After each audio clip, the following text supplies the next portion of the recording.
Kamusta ka naman, Joanne? Sis, gusto kong sabihin na okay lang ako pero hindi. Lubog ako sa utang, wala akong trabaho, iniwan ako ng jowa ko.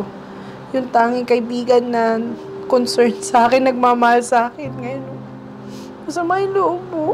I'm sorry. Sobra sorry kasi binaliit kita, yung asawa mo. Tapos, ano ba ako ngayon? Wala. Totoo pala talaga yung sinabi mo na hindi naman talaga kahit anong lahi pa yan. Mapakano, Pilipino. Ang importante, mahal ka niya at sasamahan ka niya sa dulo. Tignan mo ko. Nawalan ng jowa.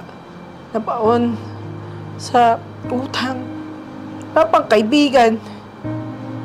Pero baka nga deserve ko to kasi masyado akong ambisyosa eh. Sorry ah. Hindi ko naman talaga sinasadya eh.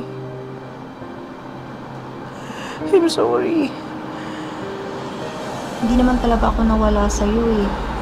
Di ba dati tinatanong mo ako kung ano ang maibigay ni Pedring sa akin? Loyalty at totoong pagmamahal, Joanne. Hindi lahat nasusukat sa material na bagay. Pero hindi naman ikaw nawalan ng kaibigan.